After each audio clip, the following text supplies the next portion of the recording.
Olá meus amigos, minhas amigas, sejam bem-vindos mais uma vez. Hoje vídeo muito relevante, a pedido de vocês, sobre novos testes e novas tecnologias que nos permitem evitar biópsias de próstata desnecessárias. Então esse vídeo é para você que tem um PSA aumentado, que fez uma ressonância magnética e o seu médico encontrou um nódulo suspeito, ou mesmo que se durante o toque retal foi identificado também um nódulo e o seu médico acha que você pode ter um câncer e pediu uma biópsia. Pergunta que você deve estar se fazendo agora: existe alguma forma de eu não fazer essa biópsia de próstata? E é isso que eu vou mostrar para você agora aqui nos próximos 20 minutos. Você sabe que os meus vídeos sempre trazem muitos conteúdos, então eu costumo fazer vídeos de 15 a 20 minutos. Então aqui embaixo na descrição do vídeo você vai ter um sumário com todos os tópicos que eu vou abordar, então fica mais fácil você pular direto para a parte que lhe interessa no vídeo. Ok? Então, vou falar sobre câncer de próstata, evitando biópsias, e vou apresentar para vocês aqui dois exames importantes, um de sangue e o outro de imagem. O primeiro deles é o PHI Score, tá? Então é um exame chamado Prostate Health Index, que é o índice de saúde da próstata, uma espécie de PSA melhorado. E o outro é a velha ressonância, mas uma ressonância diferente, chamada ressonância multiparamétrica. Bom, então aqui o diagnóstico precoce do câncer de próstata é uma preocupação na urologia. Inovações como esse índice de saúde da próstata, o PHI, e a ressonância magnética multiparamétrica, ou seja, com vários parâmetros, estão mudando o cenário e evitando biópsias desnecessárias. Isso é importante porque toda vez que um paciente chega na avaliação do urologista, nós sempre vamos tentar calcular o risco daquele homem ter câncer de próstata. Por exemplo, idade acima de 45 anos, se você teve um pai ou um irmão que tiveram câncer de próstata, né, dois parentes de primeiro grau ou um parente. Nós sabemos também que homens de raça negra têm mais risco de apresentar o câncer de próstata, então ali você já vai numa pré-triagem. Existe também pacientes que têm uma mutação em um gene específico chamado BRCA1 e BRCA2. Esses genes aumentam o risco de câncer de mama e também de câncer de próstata. Então, dessa forma, é muito importante fazer uma avaliação individualizada. E claro, o velho toque retal, que é muito útil, é um exame rápido, fácil e barato de fazer no consultório e pode já dar uma boa indicação de se você tem ou não um nódulo suspeito. Uma pausa aqui para os agradecimentos. O Hélio Neves comentou no nosso vídeo sobre qual o valor do PSA normal após a retirada da próstata. Olha, Hélio, muito obrigado aí pelo seu comentário e já vou adiantando, o valor normal é até 0,2, tá? Então acima de 0,2, se você tirou a próstata, realmente é um problema que você precisa tratar com o seu médico urologista, tá? Pode ser uma recidiva. E ele fala: doutor, devido suas orientações, eu optei por uma cirurgia da próstata aberta. No meu estado, não haver robótica, cirurgia robótica ainda. O médico com 30 anos de experiência, então muito bom, né? Que bom que você procurou aí um médico, um especialista com ampla experiência. A cirurgia aberta é uma cirurgia válida. A recuperação é um pouco mais lenta quando nós comparamos com a robótica, mas é um bom método. E ele fala que o PSA após a cirurgia ficou 0,08, então muito bom, menor que 0,20. Lembra que até 20 centavos, eu gosto de fazer essa analogia, até 20 centavos está normal. O dele deu 8 centavos, então tá bom. Repetiu o exame e deu 0,01. Vou fazer dia 6 de junho, 3 meses de operado, né? Imagino que ele vai fazer um novo controle. Doutor, as suas orientações me ajudaram muito para o meu estado emocional e ajudando na recuperação. Olha, Hélio, eu só tenho a agradecer. A gente tem recebido muitas mensagens aqui de carinho de pessoas do Brasil inteiro, dizendo que o nosso conteúdo tem ajudado bastante na tomada de decisões. Então, eu que tenho a agradecer aqui a sua audiência e o seu comentário. E se você ainda não conhece o nosso trabalho como o Hélio, eu convido a acessar o nosso canal aqui no YouTube com mais de 750 vídeos gratuitos sobre diversos temas urológicos: próstata, rim, bexiga, problemas benignos, problemas malignos. Nós temos playlists sobre biópsia de próstata, PSA, cirurgia, radioterapia. Então basta você digitar meu nome na busca do YouTube, Dr. Bruno Benigno, e você pode se inscrever gratuitamente. Ou acessar o nosso blog, né, no site www.clinica-uro-onco, uro de urologia, onco de oncologia.com.br. Lá você vai ter também acesso ao nosso blog. Fique à vontade para interagir conosco. Bom, por último, agradecimento aos nossos membros, né, que ajudam aqui o nosso canal a trazer mais conteúdo exclusivo para vocês. Então aqui agradeço a Marlene, o Ato, o Fábio, Januária, o Mauro e o Valmir. Meu muito obrigado a vocês que ajudam aqui o canal. E para você que quer entrar em contato conosco, esse aqui é o nosso WhatsApp, ok? Então vamos direto agora aqui para o nosso conteúdo. Só um minutinho. Ok. Bom, então aqui, pessoal, o que a gente tem, né? Então, problemas médicos com métodos tradicionais. Qual é a problemática aqui do diagnóstico do câncer de próstata? Primeiro, o que a gente chama de sobrediagnóstico. O que é o sobrediagnóstico? É aquele paciente que tem um PSA alto, né? Mas ele acaba fazendo uma biópsia de próstata e descobre que tem um câncer de baixíssima agressividade. Isso é importante porque quando você olha na escala de Gleason, que vai de 2 até 10, essa escala diz pra gente a agressividade. Então, às vezes você tem um Gleason 2, 4, 5, 6, que é um tumor que não precisa ser tratado. Então, se não precisa ser tratado, qual é a razão de você fazer um diagnóstico? Isso é o que a gente chama de sobrediagnóstico.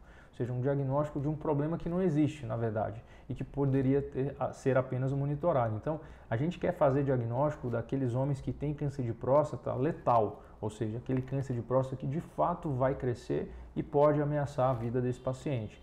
Geralmente, o câncer de próstata Gleason 7, 8, 9 e 10 são as formas mais preocupantes.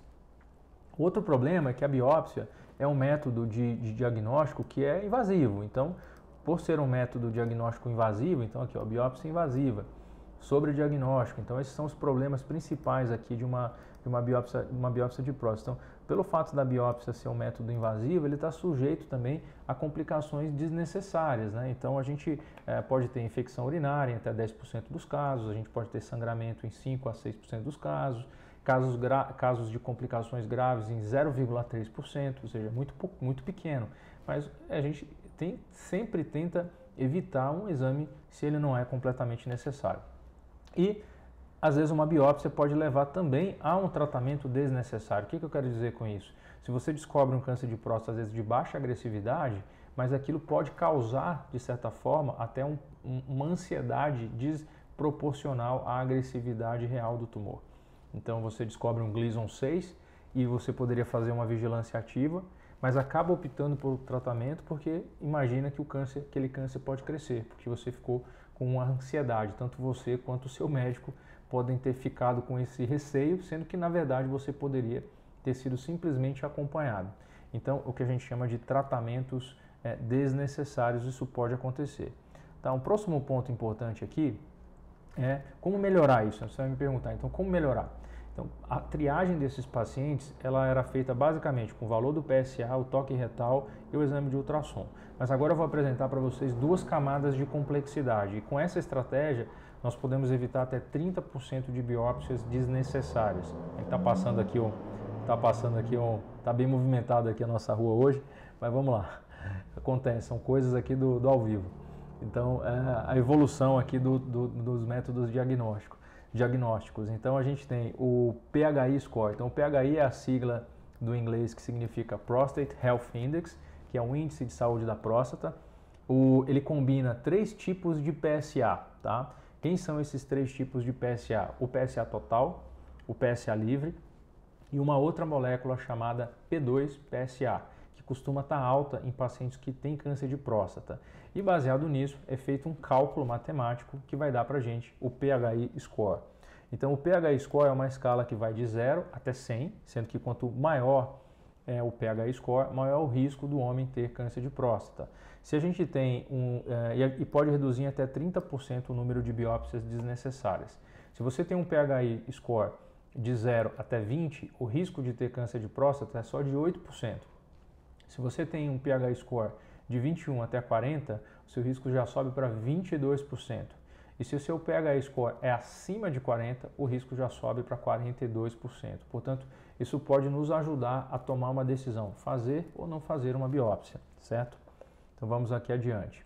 Próximo passo então é a ressonância. Então a ressonância não é um método novo, já é conhecido por muitas décadas, só que a ressonância foi incrementada por uma técnica chamada multiparamétrica. O que é isso? São vários parâmetros. Então a gente consegue calcular a densidade do tecido prostático, nós conseguimos calcular a distribuição da água dentro da próstata, ou seja, quando tem câncer, nessas áreas costuma ter menos água, então aparece como um nódulo. né? E também nós conseguimos calcular a vascularização dentro desse nódulo. Combinando esses 3 parâmetros, nós vamos chegar numa escala chamada PIRADS. A escala de PIRADS fala da probabilidade de um homem ter câncer baseado nos achados de ressonância magnética. E ela vai de 1 até 5, sendo 1 e 2 baixo risco de ter câncer, 4 e 5 alto risco e 3 risco intermediário, tá? Essa classificação, então, ela consegue mostrar para a gente aqui, ó, áreas suspeitas de câncer de próstata, e aqui nós temos essa classificação do PIRADS, tá vendo que vai de 1 até 5, sendo 5 alta probabilidade. Então, se a gente tem um PIRADS alto, tem alta probabilidade do paciente ter câncer de próstata. O médico, quando olha esses resultados, ele vai ficar se perguntando, bom, se o risco dele é alto, então provavelmente eu vou fazer uma biópsia. Então a gente usa essas duas informações combinadas e eu vou mostrar para vocês em instantes a calculadora onde nós alimentamos essas informações baseadas na história de um paciente que eu atendi recentemente. Então vamos lá. Bom, então como é que é feita essa abordagem? A gente primeiro identifica na ressonância a área das lesões suspeitas, depois é feito um refinamento desses pacientes que têm um PIRADS 3, 4 ou 5, através do PH-score, e a gente faz uma estratificação de risco para fazer a tomada de decisão, fazer ou não a biópsia. Bom, então aqui é um caso de um paciente que atendi há pouco tempo. Ele é um paciente aqui de São Paulo, casado, empresário, tem 52 anos e que veio até o meu consultório para uma avaliação de aumento do PSA. Vejam aqui que em 2019 o PSA dele já era alto, era um PSA de 6. Em 2020 manteve mais ou menos nessa casa, 5,6. E na época, lá em agosto de 2020, mais ou menos 4 anos atrás, ele tinha uma próstata de 34 gramas, então normal, não era uma próstata grande, e tinha uma lesão, olha aqui a lesão, PIRADS 4 no ápice à esquerda, de 4 milímetros, uma lesão muito pequena no ápice esquerdo da próstata. Bom, isso foi no meio de 2020. Ainda no mês 9 de 2020, ele fez uma biópsia, ó, ele passou por uma biópsia e que veio ausência de malignidade e veio apenas atrofia. Então, o que significa isso? Numa biópsia de próstata, ela não é binária, benigno ou maligno. Ela pode vir com alguns resultados. Então, você pode ter tecido normal, aumento benigno da próstata, prostatite crônica, prostatite aguda, atrofia, áreas de glândulas atípicas e áreas pré-malignas, que a gente chama de PIN de alto grau, que é uma neoplasia intraepitelial, e o câncer de próstata. Então existem vários diagnósticos possíveis e todos eles aumentam o PSA. Eu gosto de fazer uma analogia para os meus pacientes, como se a próstata fosse igual à minha cabeça. Se você fizer uma biópsia aqui, vai vir tecido normal, pelo normal. Se você fizer uma biópsia aqui na minha área onde eu sou careca, vai vir pelo com atrofia. Se eu tiver uma mancha vermelha aqui no meu couro cabeludo e você biopsiar ali, vem o que? Área de inflamação. E se eu tiver um foco de câncer de pele aqui na minha cabeça, vai vir uma área de câncer de pele. Então na próstata não é diferente, né? A próstata é um mosaico. Você pode ter áreas benignas, áreas inflamatórias, áreas de atrofia e, claro, áreas do câncer. E nesse caso, na biópsia que o paciente fez lá em 2020, a gente encontrou apenas focos de atrofia sem câncer, tá? Bom, passa o tempo, em 2023 o PSA dele segue nessa faixa e a relação do PSA livre total dele começa a cair. Isso é importante porque toda vez que o PSA aumenta por uma causa benigna, o total sobe e o livre tem que acompanhar. Então subi um, subiu o outro, desce um, desce o outro. E essa proporção do livre ao total tem que estar sempre acima de 20%. E no caso aqui do nosso paciente deu o quê? Abaixo de 20%, deu 12%. Significa o quê? Que quando o câncer pode estar presente, o PSA total sobe, mas o livre não acompanha. Isso pode ser um sinal para o médico de que ali existe um foco de câncer de próstata. Bom, um paciente que estava ativo fisicamente, e aí ele seguiu acompanhando, enfim, comigo até agora 2024, que eu vou mostrar para vocês o desfecho já já. Como comorbidades, é um paciente hipertenso, controlado, usa Sertano, Rosocor e já fez uma cirurgia no ligamento do joelho direito.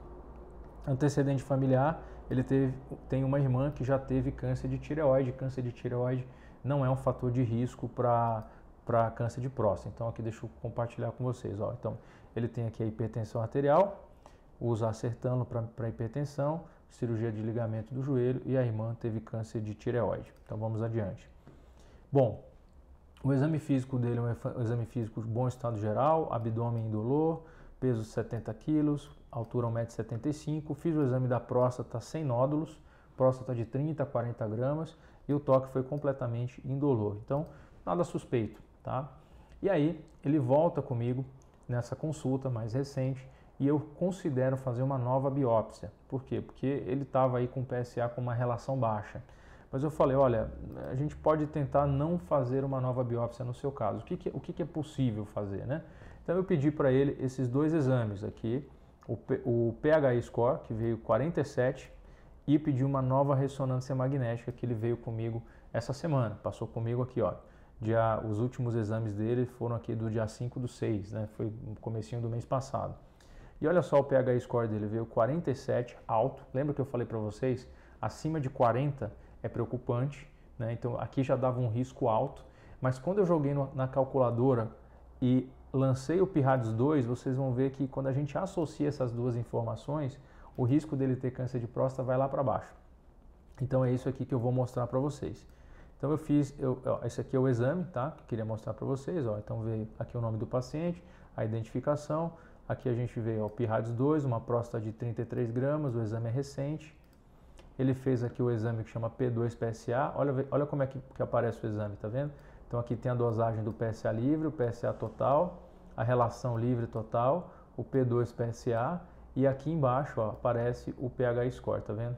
Veio 47, então o PHI score dele foi alto. Só que o que eu fiz com essa informação? A gente usa essa calculadora de risco da Universidade Americana da Northwestern University e eu lanço nessa calculadora os parâmetros que o paciente me trouxe na consulta. Para quê? Para tomar a decisão se eu vou ou não fazer a biópsia. Então aqui, ó, ele trouxe a ressonância multiparamétrica, ele tem o PHI score disponível, o PHI score dele deu 47,8, o PSA 3,7, aí o volume da próstata 33, a idade do paciente 52 anos e aqui ele trouxe uma ressonância magnética com PIRADS 2 e é um paciente que é caucasiano, branco. Então, fazendo o cálculo, olha só que a gente chegou. A probabilidade dele ter um câncer de próstata, qualquer câncer de próstata, é de 3,79%. E a probabilidade dele ter um câncer de próstata de alta agressividade é de 0,94%. Ora, então, vejam bem, o que eu fiz nesse caso? Fiquei mais tranquilo. Falei, olha, não precisa você fazer uma nova biópsia. Por quê? Se a gente olhar só para o seu PHI score, eu pediria. Mas quando eu associo o PHI score junto com a ressonância, fica claro que esse paciente não tem um risco tão alto de ter a doença e, portanto, ele pode ser poupado de uma biópsia desnecessária. Então vejam só como a medicina avançou de tal forma que nós podemos hoje dar um grau de conforto muito grande, tanto para o médico quanto para o paciente, e diminuir a indicação de um exame tão invasivo indiscriminadamente. Quer dizer que o nosso paciente nunca vai precisar de biópsia? Não, não vai, não é isso que vai acontecer. Pode ser que um dia eu precise rebiopsiá-lo. Afinal de contas, ele tem só 53 anos. Mas ele é um paciente que eu vou acompanhar de perto. A cada 4 meses ele vai voltar comigo, vai fazer um PSA. Eu não vou acompanhá-lo só uma vez por ano, né? Então eu vou trazê-lo mais para perto, vou fazer um acompanhamento e, se for necessário, no futuro, a gente pode fazer com tranquilidade uma biópsia de próstata. Então essa foi minha conduta, tá, para ele na consulta. Não indico biópsia de próstata no momento e eu pedi simplesmente para o paciente retornar comigo a cada 6 meses. Bom, então, para envelopar aqui essa apresentação, o futuro da detecção do câncer de próstata ele vai passar por análises avançadas. A gente tem aqui o estudo Verdict, que mostrou um resultado significante na melhoria da detecção quando nós associamos o PHI score com a ressonância. Os biomarcadores realmente vêm ganhando cada vez mais espaço, assim como o PSA. E a nossa conclusão aqui é que o avanço significativo com a associação do PHI com a ressonância magnética configura um benefício, um ganho em acurácia, tanto para nós médicos quanto para os pacientes. Temos que seguir buscando ferramentas mais precisas.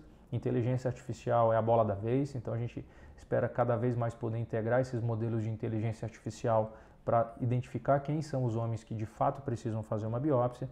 Eu tenho certeza que isso deve melhorar os nossos resultados no futuro. Para você que quer olhar um pouco das referências bibliográficas que eu me baseei para a apresentação dessa aula, então aqui tem essas 4 referências bibliográficas. todas elas foram de onde eu tirei essas informações sobre pH-score, ressonância e trabalhos que publicaram a associação e o benefício dessas duas abordagens. Então você pode ficar à vontade para ler isso na íntegra. Se você chegou até o final, eu agradeço mais uma vez aqui a sua atenção. Não se esqueça aqui de se inscrever no canal, compartilhar nas suas mídias sociais, nos seus grupos de WhatsApp e nos ajudar nessa corrente do bem, de informações relevantes para pessoas que buscam entender um pouco mais sobre câncer de próstata. Nós temos uma brincadeira aqui no canal que quem chega até aqui é porque aproveitou o conteúdo. Então basta você escrever aqui seu nome, de onde você fala, qual a sua cidade, coloca aí eu cheguei até o final e a palavra-chave de hoje é jogo da velha, câncer de próstata. Pode colocar aí, câncer de próstata, eu cheguei até o final. Então a gente vai fazer aqui, vai responder o seu comentário. Se você ainda não me conhece, eu sou o Dr. Bruno Benigno, eu sou um cirurgião, urologista, especialista no tratamento de doenças benignas e malignas do sistema urinário, próstata, rim, bexiga, e diretor da clínica Uruonco, a minha clínica aqui em São Paulo, e sou um dos urologistas que trabalha no Hospital Alemão Oswaldo Cruz aqui em São Paulo. Esse aqui é o nosso Instagram para as redes sociais, se você quiser nos acompanhar, e aqui o endereço do nosso site embaixo. Fique à vontade para nos contactar. E por último, considere ser um membro do canal, nós temos conteúdo exclusivo para os membros aqui do canal, lives semanais e uma prioridade na resposta das suas perguntas. Então pode ser interessante para você, basta entrar no nosso canal e colocar ali, clicar Seja Membro, vai aparecer para você essa área, e você clica no botão ali Seja Membro e pronto, super simples.